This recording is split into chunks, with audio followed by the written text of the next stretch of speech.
Last week, I was really lucky because I got to host the IFA's inaugural Future Forum event. And it was so fun. And part of that fun was it was an in-person event. So I got to see live people and get up on a live stage. It was super cool. Anyway, one of the many things that I did as my role as host is I was moderating a number of panel sessions.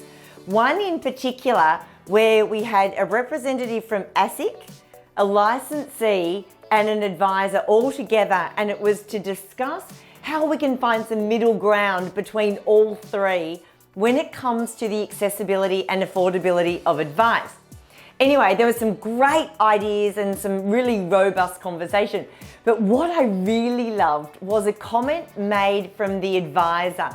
His name was Brendon Vade and is an advisor at Stewart Partners. And one of the questions in the middle of the conversation that I asked him was, well, to try and find middle ground and address these challenges, what do you think advisors need to do? So from the advice side of the fence, those running the business, what can they be doing to really help address or solve this challenge?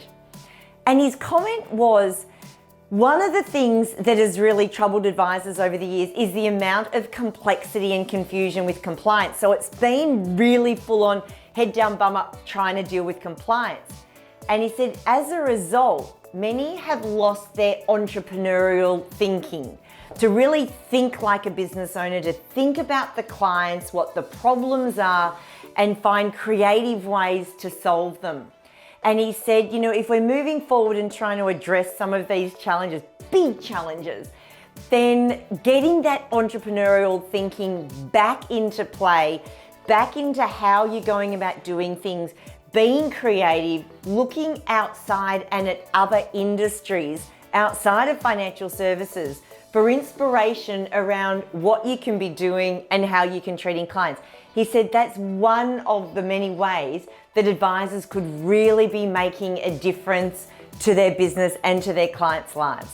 And I thought that was really cool because I get with everything overloading into your brain around compliance, that stopping and really thinking about, well, what does the client on the other end really need? What are the challenges they've got and how can we address them?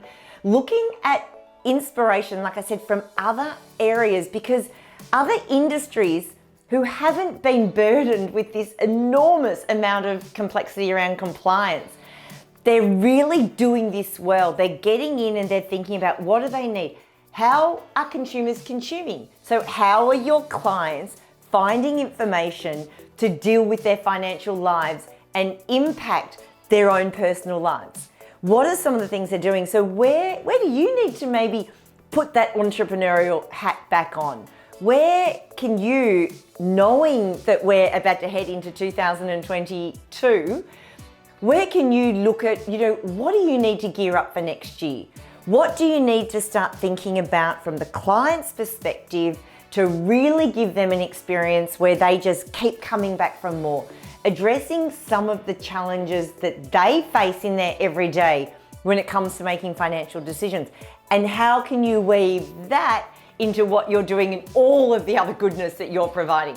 I know you've got a lot on your plate. I absolutely know that. So if anyone does need a hand doing this, I'd love to help. Maybe your licensee can help or another business coach, but getting someone from the outside to come in and really help you get into and explore your thinking and get some of that goodness out into your business. So Brendon, and to all the other panelists and everyone at the IFA, thank you for all the insights you shared. And Brendon in particular, this was one of my favorites, really great comment. And this came from an advisor himself who's also going through some similar challenges. So what can you be doing to really set up 2022 to make an even bigger difference in your business and in particular in your clients' lives? Because after all, you are valuable.